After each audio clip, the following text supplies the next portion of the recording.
Bonjour, bonjour et bienvenue dans ma critique de Seul sur Mars, un film de Ridley Scott de manière assez surprenante et qui figure comme acteur principal Matt Damon. Voilà, j'ai réussi à me souvenir de son nom.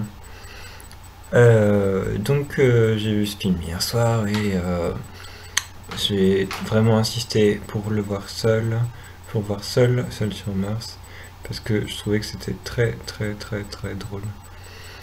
Et ça l'était, c'était très drôle. Et ce film m'a donné des sueurs froides, enfin pas au sens littéral, parce que j'ai pas vraiment eu de sueurs froides, mais j'ai carrément eu la frousse à certains moments. Ça m'a rappelé le genre de tension qu'il y avait dans Prometheus, un autre film de Ridley Scott. Et j'ai pas vu Alien, donc c'est sûrement comme dans Alien aussi. Parce qu'il y a des moments où vraiment, je sais pas comment c'est fait, mais vraiment on s'accroche à son slip, quoi. Enfin, on est vraiment dans un état de tension assez dingue parce qu'on se dit, mais putain, est-ce qu'il va y arriver? Est-ce qu'il va y arriver? Mais est-ce qu'il va y arriver? Bon sang de bonsoir, est-ce qu'il va réussir? Et, euh, ben, évidemment qu'il va s'en sortir. Enfin, bon, je dévoile pas la fin, mais ça paraît évident qu'il va s'en sortir, et du coup, on n'a aucune raison d'être tendu comme ça, mais enfin, j'étais vraiment tendu, du coup, en regardant le film.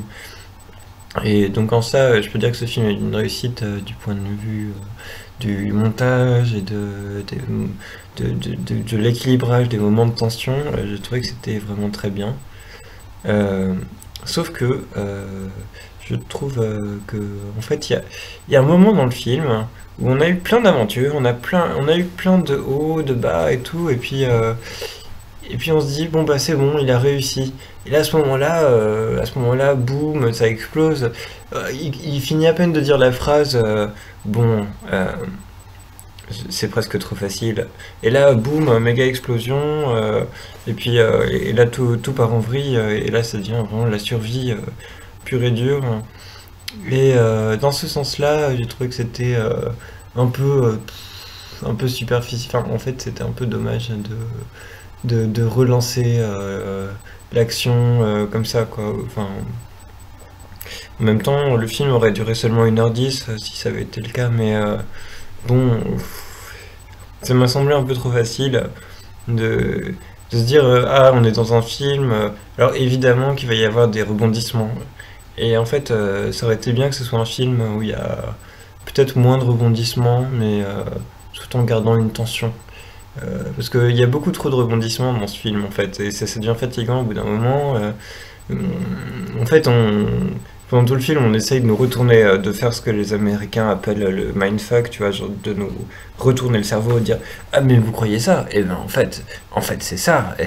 Vous avez bien été, on vous a bien eu. Et puis bon, et ça c'est à plusieurs moments dans le film, il y a ça, il y a genre des espèces de retournements, genre ah mais on croyait que c'est ça qui allait se passer, mais en fait c'est ça, et en fait vous avez de l'espoir pour ça, mais en fait ça marche pas du tout, etc. Enfin, et du coup, au bout d'un moment, tu te dis, mais pour qui on prend là? Enfin, c'est quoi cette séance de.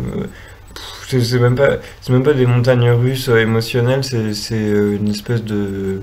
C'est comme si on était, je sais pas, sur un.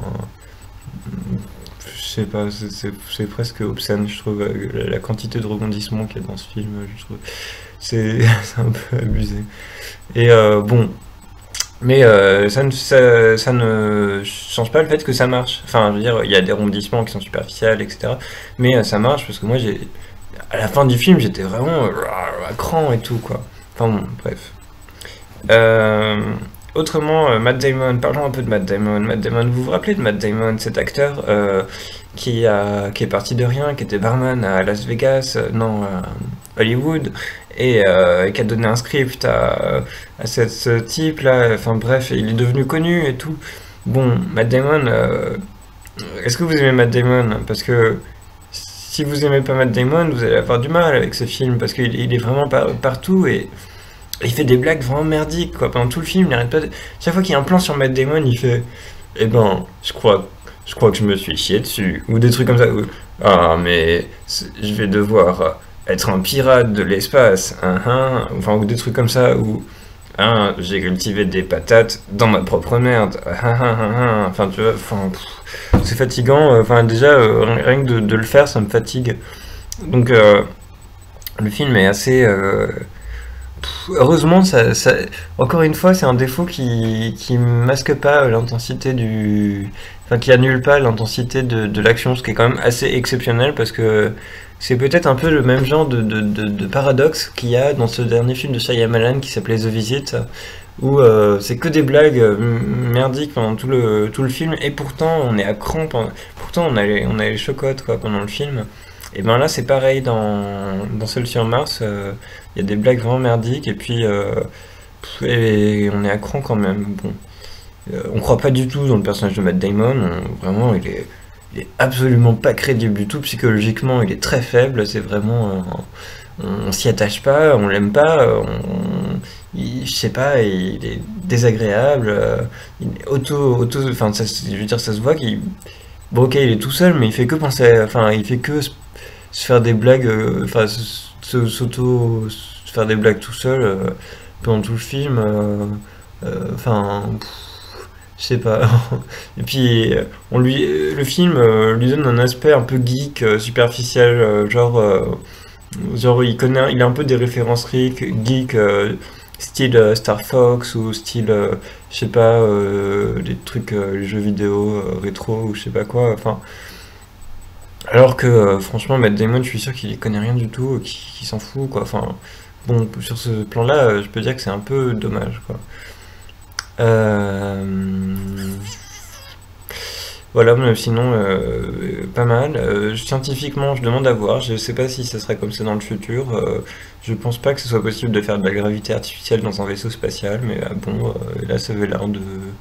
Vous avez l'air de dire oui, c'est très naturel, c'est très facile. Il suffit de faire un grand cerceau qui tourne et puis on peut être en état de gravité artificielle. Je me demande à voir. J'aimerais bien que ce soit possible, mais il me semble que c'est n'importe quoi. Je me renseignerai, j'aurais dû me renseigner avant la critique. Mais bon. Après, j'ai beaucoup aimé bah, comme dans pas mal de films de science-fiction récents, je trouve que le design, tout le matériel qu'ils ont et tout, ça fait un peu rêver, tu vois. Je sais pas à qui je parle, enfin je dis, tu vois. Ben, tu vois, tout le matériel qu'il y a dans les vaisseaux spatiaux et tout, je trouve que c'est assez intéressant.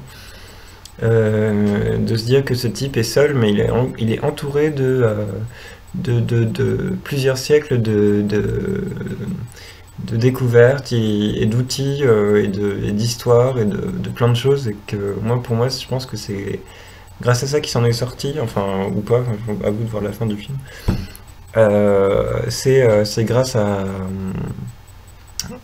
des millénaires de, de découvertes scientifiques et de choses. Enfin, pour moi, c'est toutes les choses qu'il y a autour de lui qui lui permettent de survivre. Et à la fin, même, il écrit un petit mot pour sa voiture. Là, il dit, enfin, pour sa voiture de l'espace, il fait pour celui qui découvrira cette voiture,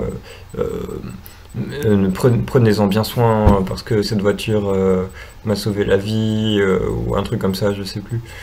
Et c'est important de dire merci à sa voiture, enfin, parce que, enfin, moi, en fait, c'est marrant, parce que la vie que ce type a menée seul sur Mars, ça me rappelle la vie qu'on mène seul en ville, en fait. C'est-à-dire qu'on est entouré de choses sans lesquelles on pourrait pas survivre. Il le dit à un moment du film, il dit, bon, si les chiottes marchent pas, je meurs, si l'oxygène marche plus, je meurs, si... je sais pas le truc qui recycle l'oxygène fonctionne plus, je meurs et tout. Enfin bref, il est entouré de choses que si elles fonctionnent plus, il meurt, et son seul choix c'est de faire confiance à ces choses qu'il a autour de lui. Et, euh, et c'est un bon choix. Enfin, c'est un choix enfin, ces choses autour de lui lui permettent de survivre comme nous. On pourrait pas vivre en ville sans électricité, on pourrait pas vivre en ville sans, je sais pas quoi, sans eau courante ou des trucs comme ça. Mais on n'y pense pas assez, quoi. Enfin, moi j'y pense, mais je pense les gens, les autres, n'y pensent pas assez. Enfin, bref. Euh, voilà, donc un film pour les petits et les grands. Bon, il n'y a pas de violence dans ce film. Enfin, je veux dire, vous pouvez aller le voir avec votre enfant de 4 ans. Il va avoir, il va flipper s'il est sensible, ou sinon il s'en foutra. Mais il sera pas confronté à des choses comme des gros mots ou du sexisme ou du racisme ou ce genre de choses. Tant mieux, tant mieux. Enfin, si le futur c'est comme ça, s'il y a plus de problèmes sociaux, bah, allons-y quoi. Allons dans le futur tous ensemble. Voilà. Et j'ai rien de plus à ajouter si ce n'est que ben, j'attends Prometheus 2 parce que j'avais bien aimé Prometheus 1. Mais apparemment ça s'appellera Alien versus Prometheus ou je sais pas quoi. Enfin, il y a un micmac avec la série Alien, donc à, vo- à découvrir. À bientôt. C'était Georges.